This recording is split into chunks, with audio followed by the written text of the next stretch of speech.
It's just now we can learn from anyone. There's no gatekeeper of who's publishing the book. I can go and get anyone. And here's the cool thing. A lot of these research studies show I can go on there, and when I choose my teacher, I can choose someone who looks like me. These students can choose someone who looks like them and says, oh, wow, all the teachers at my school, I'm black. All the teachers at my school are white.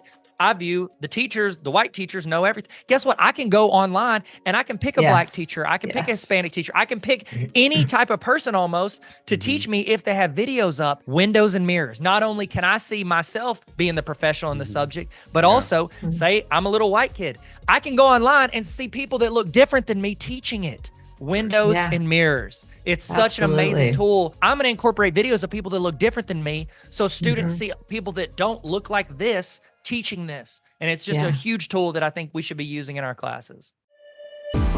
You are listening to the Beyond Technology Innovation Podcast with Ernie Delgado and Laura Lynn Vasquez, exploring a bold new world in K-12 education, college, career, and beyond. Discussing artificial intelligence, the future of work, and technology innovation. Plug in, hold on, and answer the call. The future is online. Here we are. Welcome, welcome. This is Ernie Delgado, Beyond Technology Education. I have two awesome people with me. My co-host, Laura Lynn Vasquez. Say hello, Laura Lynn. Hello, hello. All right. And we're pretty excited about our guest today. But before I introduce him and let him introduce himself, I've always wanted to say this, and I'm really excited to say this. And Tyler, you might not even be aware of this. This is S1E1, first ever podcast that we've been doing webinars forever, and we decided to up our game, and we wanted to wait till we had like a headliner. I'm honored. You are it. Yes, we consider you a headliner. You're a big deal to us, and we'll get into all of that. You know, Laura Lynn's a big fan. I'm sure she'll has some really good questions. But anyway, we have Dr. Tyler Tarver, the man, the myth, the legend. He's gone from school principal to educational influencer and has done a lot along the way. We're going to dig into all of that. But Tyler, introduce yourself, tell the people what you're all about, and let's get the ball rolling. Hey, glad to be here. Dr. Tyler Tarver. I have a website, Tarver Academy, where I give a ton of free resources for teachers. That's pretty much it. That's all they care about. They don't care about anything you've done. It's like, what can you do for me today? And I'm like, I'll give you a ton of free templates and Google Forms and walkthroughs and more than they'll ever watch or need. Free resources seems to get people's attention. I've noticed that. Well, awesome. Well, let's start the journey. You know, I know you look like a rather young man, but I'm curious, how did you start this out? Where did you start out, and how did you end up where you're at now in your career? Oh, great question. You asked the best questions. Everybody says it. So I started out teaching high school math. I was a history major who taught high school math, did that for a while, put some lessons on YouTube to help my students. It was a new up and coming website for online video. And some of those math videos did pretty well, kind of when YouTube was launching out. And then I transitioned to a role of tech director slash instructional facilitator for technology. Then got a job as a K through 12, or not K through 12, 6 through 12 principal of a school district. And then I moved to central office as director of curriculum instruction and a bunch of other stuff.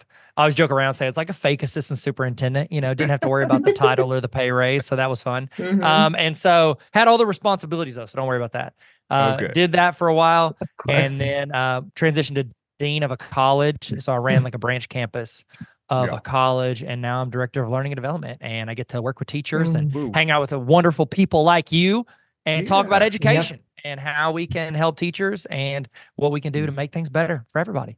Very, very awesome. So you're not a K-12 guy, you're a K-16 guy. I like to think so. Yeah, I like to think so. That's a bigger thing. That's K-12 and higher ed. Those are two different industries that you kind of overlap. That makes you kind of a unicorn, kind of. Oh, thank you. I like to think I'm from the Harry Potter series, so I'll take it. So actually, it doesn't work out for unicorns that well in the series. So whenever it is interesting seeing how like professional development, teachers, like the way a teacher teaches in K-12 versus higher ed. It is crazy to me, the difference. And we think like, you level up, but higher ed, it's kind of like the Wild West. They do whatever they want. They're teaching the way teachers taught 15, 20 years ago in most situations. Like it's very, very often behind the way teachers try to engage students with K-12 because they're not required to. They do whatever they want. Students are paying to be here. So they just do their thing the same way for 30 years. And so I'm like, okay. No, that's not everybody, but a lot. And I get that. You know, it's a different environment completely. And like you said, people are paying to be there for the most part. And there's definitely like a big gap. I mean, like I mentioned, they're two different industries. They have two different conferences, annual conferences you could go to. They have different parameters. Even legislation it breaks down between there. So there's a huge divide between the two. And that's interesting. I never really studied that concept, but is there maybe a way to get the two to talk a little more? Would that benefit students? I wish it would benefit students. And that's the thing too, because here's the thing. You know, how many times do you guys hear in high school, like, you need to learn this, it'll help you for college? You know, like you hear that all the time, but those teachers are basing that off of when they were in college most of the time. Wow. You know, unless they teach concurrent classes and they're teaching a little bit. But that's the thing. A lot of times students are finding out that more is expected of them in high school classes than in college classes. College classes, it's like, all right, we'll have 4 tests this year. Show up this date, this date, this date, and this date. Come in to hear me talk. You know, now granted, I'm generalizing it here. There are several college teachers that try to be engaging, that try to do that. But a lot of those teachers have been doing it for a while. That's what I found at some of our main campuses whenever I worked. It was like, they don't care. They're just going to teach the way they want to teach. They do. And it's a different motivation, I think, for university upper division. I remember when I went to junior college, it was basically an extension of high school. I mean, the mentality of the students there, it was very cliquey, just like high school. And then once you go into university, it got way more serious. I mean, it was a competitive environment. And I noticed there's another breakdown there as well. But before I jump into my next questions, I have a list for you. I prepared for this. Laurelyn, I know you have a list also. I'll let you jump in with one of yours because there's some good, I read your list. There's some good ones on there. Well, I think they're good. They're questions that I have. I'm curious about. Dr. Tower, I've been following you for a long time from your first YouTube videos that you posted. I just thought you were hilarious. You have an incredible way of blending humor with profound educational insights. And I was also a technology teacher. And so when you started really on your Google path, it was about the same time as a technology instructor at our school. I was bringing Google. We switched from Microsoft over to Google, and it just changed things. And so your free resources have been phenomenal for teachers, especially during COVID, right? I mean, that just blew up. We needed all the help we can get. But tell me, when did you start developing this passion for transforming the educational landscape when it comes to technology integration in the classroom? The way you worded that makes me want to give you every award ever. Thank you so much for saying that so nice to me. I appreciate Knocked you. Knocked it out of the park, Laurelyn. I don't think I'm worth it, but I appreciate it either way. So so I started, when I started working with teachers, I started noticing, because, when you're in your classroom, you just kind of think everybody's kind of rolling on the same train as you. And then whenever I became, instructional facilitator, then especially when I became a principal, I'm having to help my teachers. Like a facilitator, you're bouncing around helping the ones that want to be helped. And usually the ones that, want to learn more are the ones asking you. The ones that feel uncomfortable or feel like there's a gap there, they don't want to feel lesser than their colleagues. So they don't mention it. They just kind of hide in their room. And so when I became a principal, I'm now accountable for all of these teachers. And we had a lot of technology in our building. We were kind of one of the first schools, especially in our state, but even in our region, that was allowing students to do stuff at their own pace through online courses. But we had teachers in the classroom. Every student had an iPad and a MacBook. And they're all all their books were online. We were really pushing iTunes U at the time, RIP. We used it well past when Apple stopped caring about it. But in that process, I found that the easier I make every step for my teachers, the more they feel empowered to roll on their own. And they're not just emailing me and asking me. Yeah, it saves me a little time. But when that first teacher hits me up, it's like, hey, I don't know how to attach these 2 documents in Google Classroom. I'll be like, all right, well, instead of me walking over there, scheduling a time, walking them through it, holding their hand like I'm Patrick Swayze from Ghost. And I'm like, click here, click here. Instead of doing that, I can just be like, hey, awesome. And I screen record, I walk them through it and I shoot them the link. I have it on YouTube. Now, if I have 3 more teachers ask me throughout the year, I can just Mhm. copy that link and send it, but I'm also leaving it online for any teacher that wants it. So leaning Yeah, into that good. was something I was doing in the course of my day job.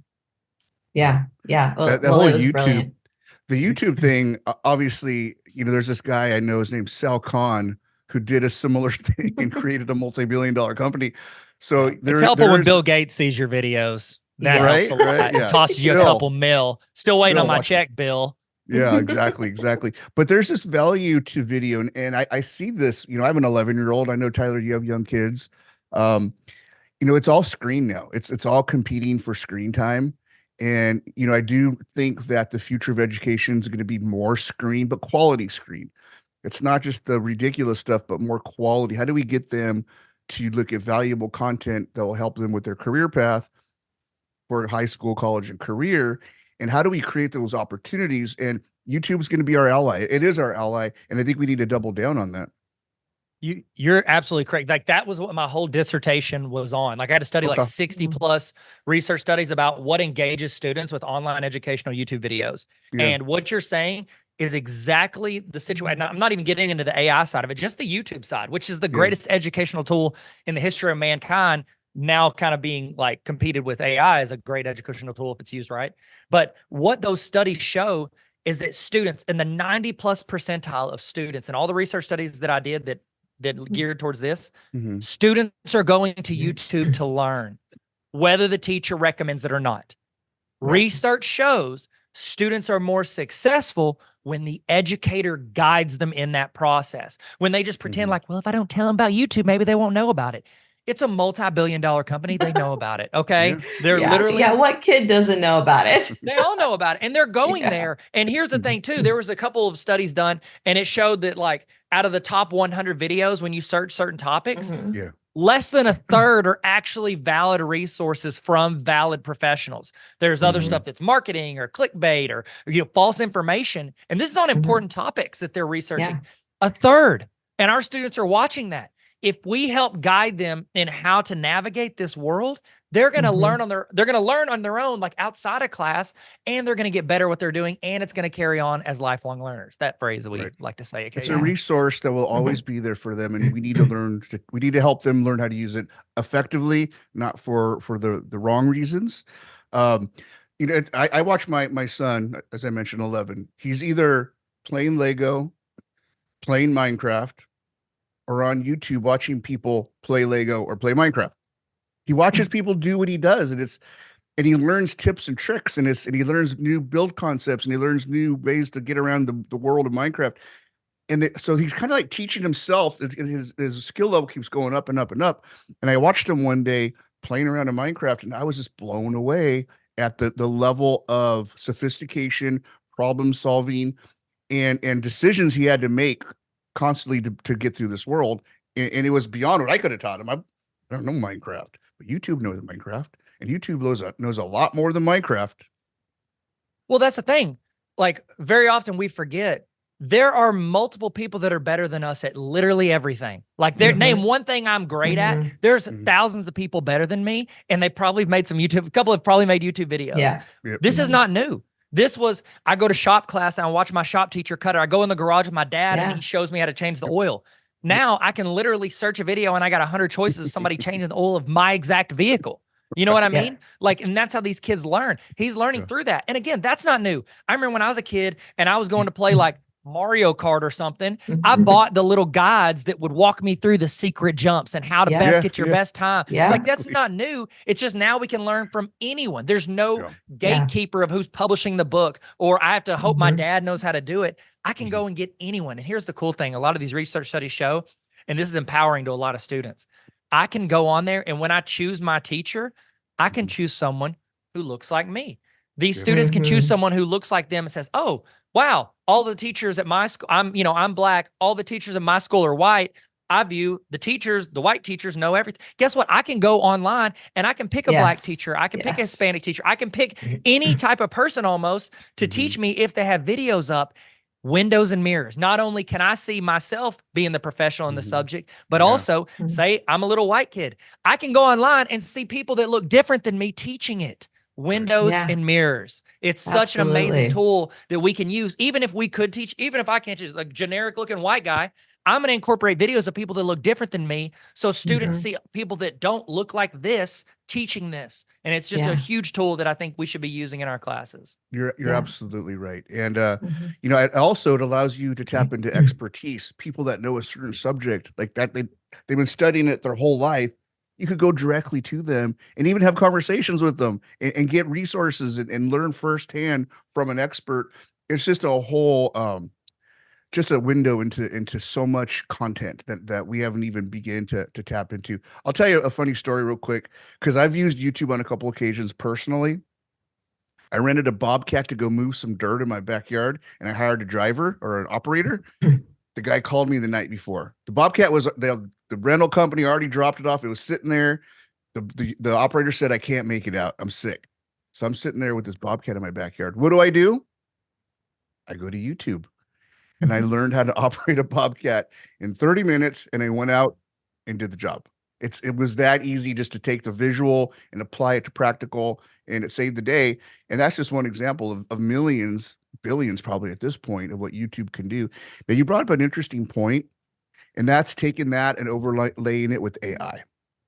Now you're getting into something that really gets me excited because this is the beginning of a whole new thing in education in the world and in learning and accessing data information and personalizing it. And you talked about finding people that look like you to teach you. Well, now you could create people that you like, give them a skin, give them a voice. All of this stuff's going to happen down the road. What is your perspective on that, Tyler? Yeah, and I mean it's like anything. Like it's equally amazing and terrifying. You know what I mean? Like Mhm. what this technology and how fast. I mean, we're only what a year and a half into OpenAI Mhm. launching ChatGPT, and it's already come this far. There's no telling how fast it's going to move with humans and AI working together to advance it. But Yeah. I mean, just even what we've been talking about. So I'll give you an example. I collect sports cards, and my dad and my son went with me to the sports cards thing, and my dad drove out there because my son and I were flying back, and we're loading up, and I went to shut his truck door, and I went to shut it, and I noticed like my son's jacket was hanging out. So I reached real quick to grab the door, and when I did, you know how like there's a locking mechanism on the side that locks around to the door. When I Mhm. stopped it, that like hit my finger and it like locked it. And I don't know if it's ever happened to y'all, but then you go to shut it and it just goes tong, tong. It won't shut. You know what I mean? Because it's like the door thinks it's already locked. Mhm. Well, I'm sitting on there and I'm searching Google, YouTube. It's like, how do we undo it? We've locked it, unlocked it. We've tried everything we can think. We can't move it like physically. We're like trying to pull it back open so we can shut the door. I went to AI and I just did the voice thing. I had the app on my phone and I went to ChatGPT and I just said, I accidentally hit the thing. Like I described it like I would Yeah. describe it to a friend, where I don't know Right. all the Mhm. technical terms, but I'm like describing it. And I'm like, can you please help me get this open so we can shut the door? Like I described it like I would to a human. AI was able to disseminate that. This is stuff I've already been Google. We've been looking for 15 minutes for videos on Yeah. Google and YouTube. AI understood what I was asking. And then step by step, this is what you do. Grab a pen or a screwdriver, Yeah. put it in there, put pressure towards it, and then hit the unlock button. Like it told me exactly how to do it. Wow. Whenever I was searching it, it's just going for keywords. It's not Mhm. answering my question. It's Right. like, Mhm. it's crazy. And then you talked about like taking that answer and then turning it into a video, which AI can do now too. And it's only going to get better. It's going Yeah. to get to the Yeah. point where people can go in, they can take a photo of us, then get a clip of our Mhm. voice, and then, they're going to be able to create videos of us teaching, and it's going to look like us. Again, Dr. Kyler terrifying and Carver incredible. Academy. Do what? with a Yes. with a K. It'll be Dr. Kyler Carver Academy. It'll have your voice in your picture and just some AI doing your work. Yeah, Hey, that's I love it. it's gonna happen. It's Yeah. gonna happen. Yeah. I tell Yeah. people that I go was just go away. recently at South by Southwest EDU in Austin, Texas. It was incredible. And they were showing videos that teachers were making in just a short amount of time that with AI that were actually their voice, their picture, but not their words. And, talking about media and digital literacy and how we need to teach our students how to discover whether it's true or accurate and all that. And I just thought it was fascinating because then I thought, well, yes, they're using it for dishonest gains, but it can also be used for honest gains. And what ways can our students make these presentations? Because not only do we want them to learn from online, but we want them to be able to know how to teach and educate, be their influencers, right, online as well, in areas that matter. So I just found it really fascinating where we're going to go with this in the future. So where do you think it's AI is playing a significant role in the classroom right now? And let's talk to teachers a little bit. What do you want them to know about AI if they've never even started? Oh, that's great. Oh, thank you for asking. So I look at it in two worlds, okay? And sometimes the Venn diagram overlaps, but for the most part, I look at two worlds. One, how can you use AI as like essentially an assistant to help Mhm. you do your job better or save you time to be able to do more of what you know you need to do, but you don't have time for. So it's like, how can we use AI to save time? Here's what I do. I recommend to teachers that it cuts out the busy work. It is your first draft on your emails, lesson plan, anything you have to your curriculum, you can do it. Before I jumped on here, I have a course I created a few years ago for digital citizenship for students. And it's Mhm. got like a YouTube video and a couple questions. I'm going in and I'm taking that link to that YouTube video and I'm going to ChatGPT and I'm saying, pose yourself as Tyler Tarver from Tarver Academy. Break down this YouTube video. Give me the main theme, the bullet points of the key points, personal reflection questions for students, and give me like 3 classroom discussion questions. I just paste the link of the video. It's building the curriculum for me. And then I'm going in and editing and changing. We can use it as the first draft, the busy work of that email to this or that reply to this. Now, that's the teacher side. The other way they can be using it right now is for students. Students can use this to learn. And I'll give you just the thing is like coming up with prompts. Like, well, the kids will just cheat. You know, they'll just ask the question and then it writes the essay. Here's the thing that's bad. Okay. The good way to do it is I'm trying to learn. I had this with my daughter. She's 11 years old and she's 6th grade. And her teacher sent an email and said, we're having a test on ancient Egypt. Here's the review, good luck. And it didn't, here, if you want to review with your kid. And they didn't even give us the answers. I took that review, I copied it. I texted my daughter. I said, hey, what TV show are you really into right now? And she said, Phineas and Ferb. If y'all heard of Phineas and Ferb, y'all know that one? Yep, Okay, she was into Phineas absolutely. and Ferb. So I went into ChatGPT and I said, my daughter is a 6th grader in Arkansas and she has a test coming up on ancient Egypt, period. She knows a lot about the TV show Phineas and Ferb, period. Please relate the content she needs to study from, the characters, the situations, to characters and situations from Phineas and Ferb so that she can best remember and retain that information, period. Here is the stuff she needs to know, colon. And then I pasted all of her review stuff. It did it and built it out for me. That's her. Say there's a kid in her class, I've never seen Phineas and Ferb, but I watched The Office. Cool. Same thing. The Office. You can pick Breaking Bad. If they're watching videos they probably shouldn't be watching at 11 years old. You know what I mean? Like they can watch anything they know. You could tie it into, that's something outside of that, but you could tie it into previous knowledge. Here's what we learned in the last section. Copy paste. Here's what we're about to learn. Copy paste. Give me some stuff I could teach them in a day between to help link it.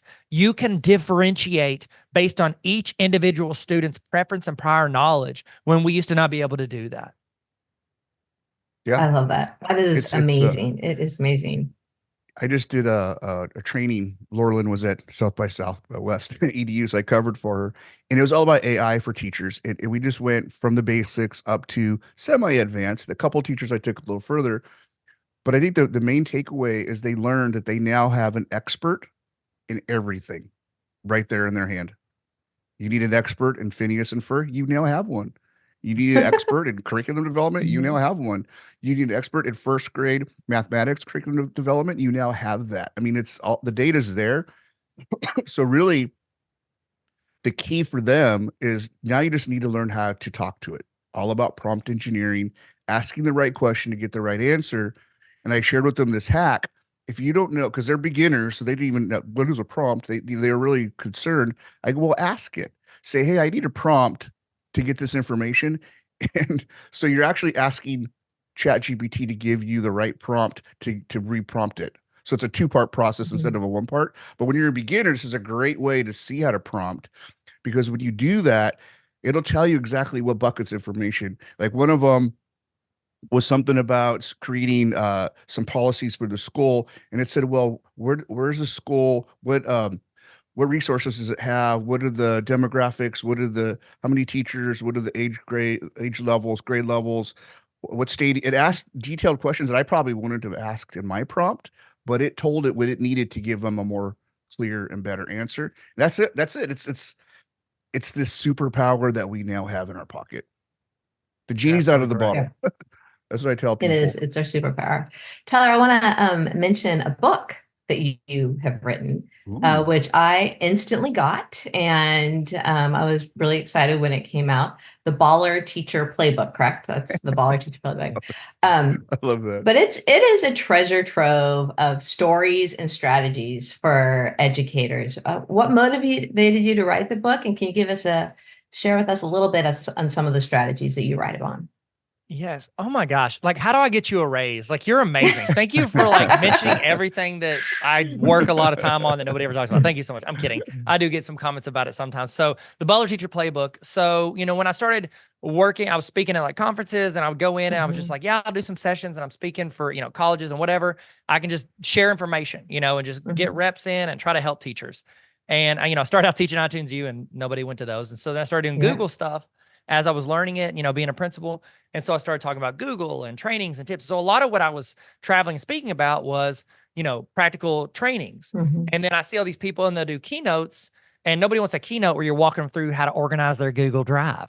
And so I was like, okay, well, you know what? I'll just make, a 1 hour presentation on, just being a good teacher, and so I'm just sitting there, and I started with a blank Google slide, and I just started, putting in tips. And then, I thought to myself, I like the golden circle, Simon Sinek. It talks about like how you have your why, which I think is my story. Here's my why. That's the story. Then outside of that, you have the how you do that. And so like, here's how I would correct that problem with classroom discipline.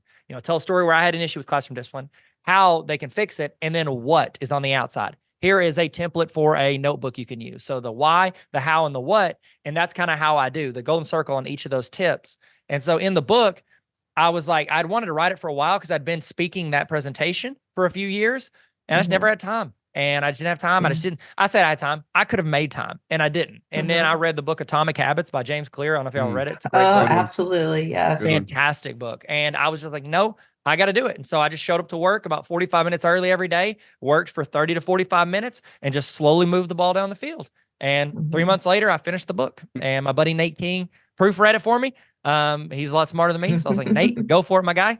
And he did, and I put it out there. And so I love it because it's my thought is I want it to be something. And what I found whenever I started doing it, because I talked to some publishers, and what they want to do is they essentially wanted me to make it more like, I guess, generic. Generic's the bad way to say it, but we want everybody to be able to say it. And I was like, you know what? Like, if I'm just talking about it, I'm like JV Harry Wong, like people, like I'm not adding that value in my own personality. So like, you know what? I'm just going to douse this thing in my personality. I'm going to add way too many footnotes, and I'm going to just make it me. And you're either going to love it or you're going to hate it. There's no in between. It's either going to connect and resonate, or you're going to be like, you're too much, Tyler, which is fine.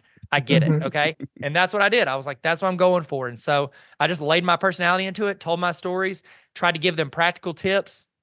I even did this because, it's built like 18 chapters. So the idea is a principal could do it every week for a semester or every other week for a year with their teachers, as a book study. Yeah. And with that, I know I've done book studies where I'm walking in my like meeting during prep, and I'm like, I have not read this chapter. Oh my goodness, what am I going to do? I even have a section at the very end of each chapter called TLDR, which is Internet for Too Long Didn't Read. And it bullet points 4 things that if you just read those 4 things, you're going to be able to join the conversation. You know what I mean? Yeah. It's like, I'm looking out for you teachers, even when you're not reading my book. You know what I mean? You know your audience, so obviously. Yeah. You know your audience. Great. Some of them aren't going to come prepared, and you have a way to help them. That's awesome. Because they're teachers and they're busy. I love that. Absolutely. One of my takeaways from your book, I thought you had great insight on classroom management and how to work with kids. And I recently heard you, I think it was actually from one of your social media posts, but the idea of wearing hats in class, and why do we make this a big deal? And, the rules that we have at schools. I worked at a private school for years, and the dress code was so exhausting towards teachers. Not towards the kids. They still came. Parents didn't care. They let their kids go out the door. And so I just appreciated, you just really addressing it and talking about it. So tell me, what are some of your favorite hacks when it comes to classroom management? Ooh, that's good. Okay. Good one. So Good one. classroom management is like, we view that as like, okay, well, how do you respond to disruption? That's kind of like how we perceive classroom management. My favorite hack to classroom management is don't have to worry about classroom management. And the best way to do that is to have student engagement. If students are bored or they don't know what to do, that's usually when they act up. Okay. I'm bored. My brain is trailed off. I'm thinking about something else. I think about a Snapchat. So I get my phone out and I start doing a Snapchat in the middle of class. It's because I'm not engaged in what's happening in class. Yeah. Or I found as well, and y'all can correct me if you think it's wrong, very often as an educator, I find that the students that act up frequently, they're acting up because they don't know how to do what we're working on. And they would rather look like the bad kid than the dumb kid to their peers. Good And one. so they'll act up and be like, I'll get sent out in the hall, go to the office, whatever. You know, I can look like I just don't care versus looking like I don't know how to work the problem or don't know how to do this. So figuring out where they are and how to take that next step, and then being engaging in how you do it, whether it's group work or a project, or, you know, they watch a YouTube video and then they work alongside that, whatever it is, we have to figure out how to better engage them, because then classroom management doesn't have to exist, because students are paying attention to what's going on instead of trying to find ways to get around it. Yeah. I love that concept you just mentioned where the students don't want to look dumb, that happens with teachers in professional development as well. I've found that sometimes they don't talk because they don't want to look dumb in front of their peers, whereas we get a lot of value from one-on-one coaching because now they can be open and honest with us. It's a universal concept. Agreed. Yeah. Absolutely. Hey, I would like to touch on the fact that we are having a conference in July 29th, 30th, 31st here in Southern California. Tyler's our keynote. And obviously, we don't want you to give away all your tips and tricks that you're going to share and deep dive on, but give us a little just highlight reel of your talks and what educators can expect from your talks. So I try to make it engaging. I've sat through a lot of boring PDs and keynotes. I've sat through some great ones, but I've sat through probably a lot more that I was like, I was that kid in class trying to be like, my brain's like shifting off. And so that's my thing, is I'm going to hit you with a story, because I think stories connect us as people. And then I'm going to give you some tips. Here's a practical tip. You know, put your hands like this. And whenever you have, you know, a class and they're getting too loud, just do your hands like this and make your procedure where all the students do that as well. It's also, research shows, a naturally calming pose calms you down, calms them down. And it's just a simple tip. Okay. What's the pose? Like this. You hold your hands out like this, open, like you're holding two basketballs in your hands. Okay. Just a naturally calming pose. And you do that, stand in front of your class, and the procedure is the kids do that as well. It's kind of like this. You remember? You know, all eyes on 1, 2, 3, all eyes on me. You know, that's kind of the thing. So like adding those little tips along with stories. I'm going to teach my wife that pose. Sometimes she needs this one. Yeah, that's good. It's a lot less humiliating than doing this with your making wife do this. Yeah. No, it's true. It's like, and I actually got that tip from Bob Iger's book, Ride of a Lifetime. He was CEO of Disney, and he talked about a really stressful board meeting he was in, and he did that underneath the table to calm himself down. It's just a calming pose. And so like I got that and I started using it, you know, when working with students and teachers, and I was like, this is great. Because, you know, my principal told me, stand up there and do this. And then when I did that, some kid ran up there and gave me a high five. I was like, this is not what I'm going for. You know what I mean? Yeah. So, you know, different things like that. I'm adding in those little tips. And then also like very often, like say it's, so I've got a couple things where I'm like, I'll tell a story about how, you know, I get students to be more grateful, you know, and I talk about a story where how you get that respect back and forth from students, how they're more appreciative. And then the tips that work for me that may or may not work for you, or you might have to adapt it, just like anything. And then I'm like, hey, here's a QR code. Here's a gratitude journal. It's a digital gratitude journal. Take it, make a copy, edit it, make it yours for your class. Have your students fill it out every day at the start of class. Trying to give them those practical resources, along with, hey, I'm in this with you. I promise I get it. Okay. I've had the opportunity to work, like you guys said at the beginning, K through 16, you know? And so I see these students at almost any age, and then like working and helping students online. Like I did that for a long time. They'd have trouble with math.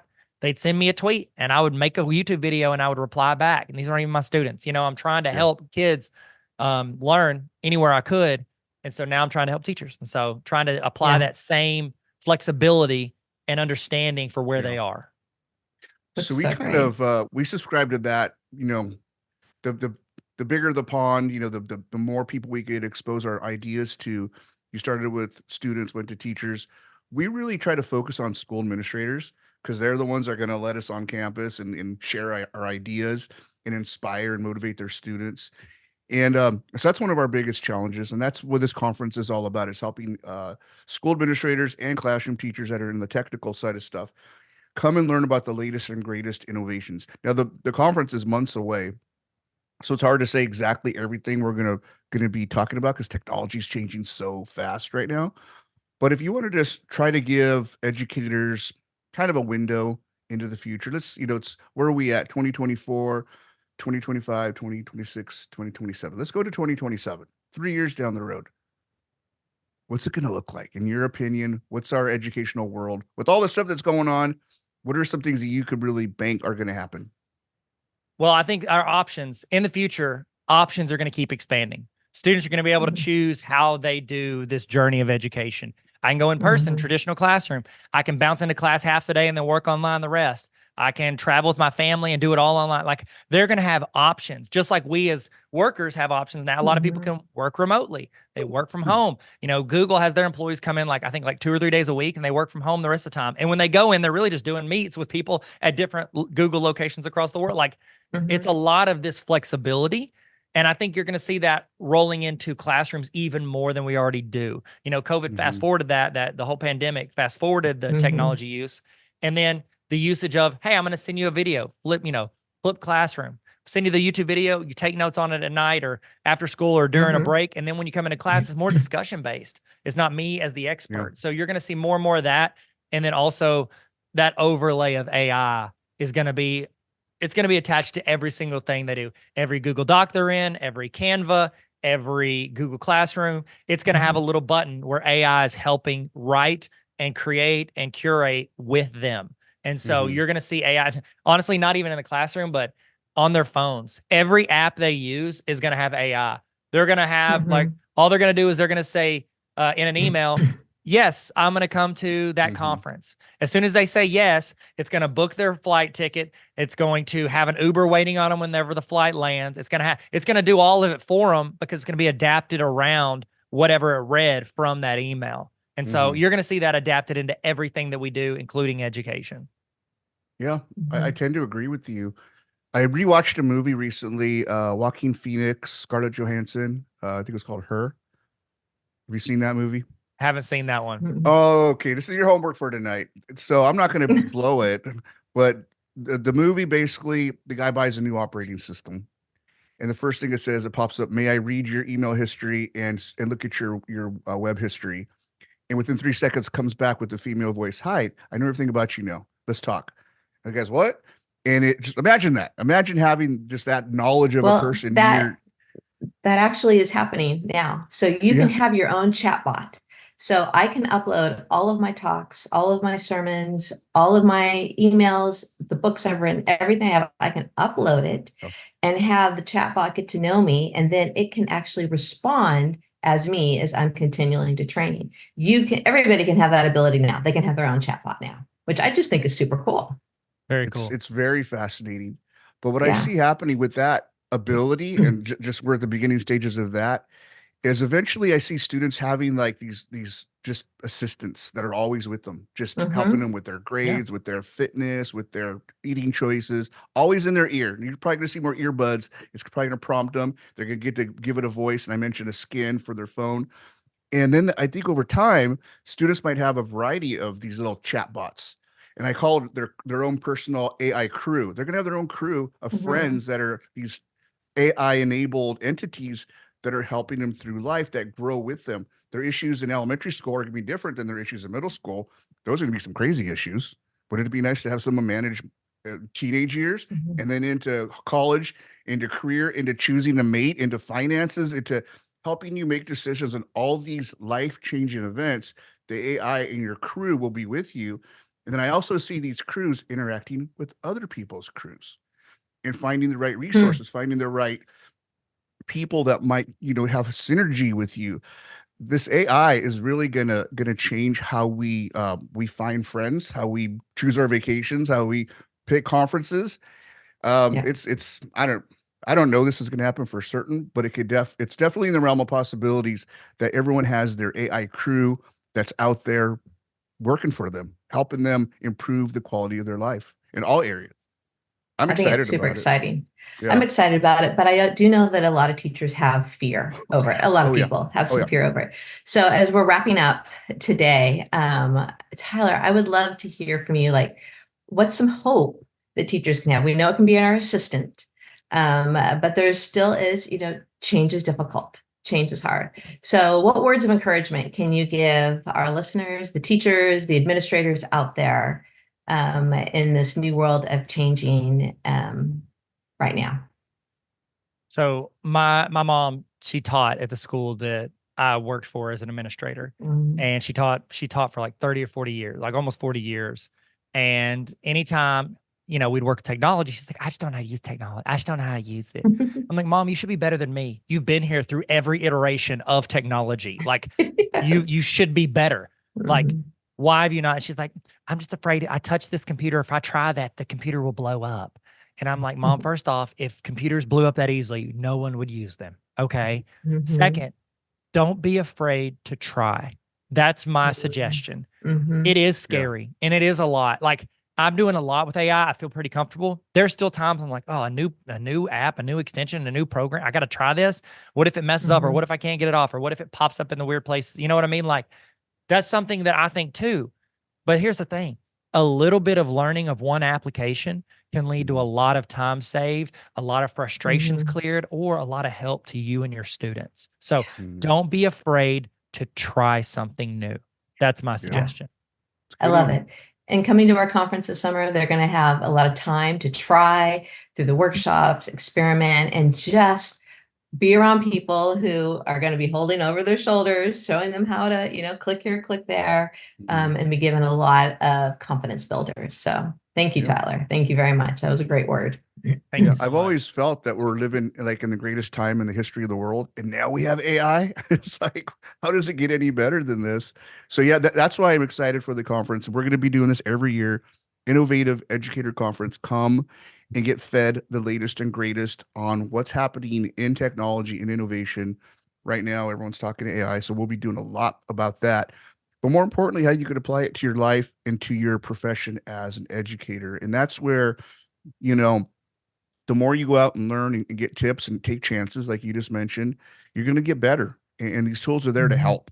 And not only that, you're demonstrating to your students because their world is going to be flipped upside down. It's, their future is going to be so different than our past. I'm excited for them, but we're here to help and guide them along the way, give them the proper uses. There's always people that are going to poke holes and be afraid and say, well, what if, Terminator is going to come and destroy the planet? But there's also a million other things that are positive that you can, combat that with.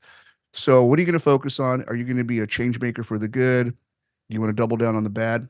We're going to talk about good stuff at the conference. Laurelyn, what other topics do you want to tell people about that they might be interested in besides Tyler's? His is going to be obviously the best stuff there. But what else we got going on there?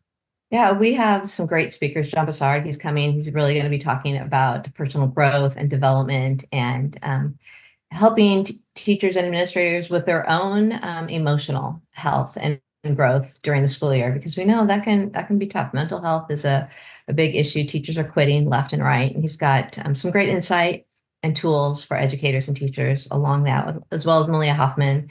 She's been a professor at Fullerton, and she's really equipping teachers on how to integrate technology into the classroom. She's dynamic and fantastic. And then, of course, Tyler, you're going to bring your books, right? You bring your Uh, books. People that will be able to get a signed copy from you. sure. Probably. Yeah, Oh, If I can fit them probably. on the There you plane, they're go. coming. All right, there you He's going to go. So send his you look, AI bot to sign for him. yeah, yeah. That's a So thing. we'll get those out to you. It's in Southern California. We're gonna have a blast. We're gonna have a lot of fun together, and that's what's important because technology actually is fun. That's why I got my master's in teaching and learning technology, because it's just so much fun. It changes lives, changes our students' lives, Mhm. and so you're gonna want to come and be a part of that. Here, Dr. Tyler Tarver and all the others. So thank you. Thank you. If I could get, we're going to wrap it up here, Dr. Tarver, but this is going to be online, so it's out there forever and ever and ever. And so imagine that you yourself are going to watch this in 5 years. What do you want to say right now to your future self to Hmm. lock it in. Where are you going? Where are you headed? And in 5 years, you're going to check in and see if that happened, or just some remarks you want to share with yourself in 5 years. Oh, wow. That's great. Hey, Tyler, it's me, Tyler. It's too bad you can't write back, but I did have a message for you. And I just want to say, man, hope you're happy, your family's healthy, and, and being able to help as many people as you can. That's what I want you to do. Mm, Sweet, beautiful. Hey, 5 That's years, maybe great. time travel. Maybe you could come back and talk to yourself again. Who knows? Who knows? Anyway, thank you, sir. It's been a pleasure. Laura Lynn, thank you for partnering with me on this. We're excited, and look for a coupon code for the conference in the comment section below. Again, Innovative Educator Conference is July 29th, 30th, and 31st, 2024 at the Marriott at Cal State Fullerton. Tyler, I'm actually a alumni of Cal State Fullerton, and they have the biggest teaching college. It's one of the biggest teaching colleges on the planet there. So we're excited to be hosting it there, and there's some great stuff going on. And I think you're coming a little early with your family to do some Disneylanding. Am I right? That's the plan. Hopefully they don't bail on me. They don't even love me anymore sometimes. Oh no. Oh no.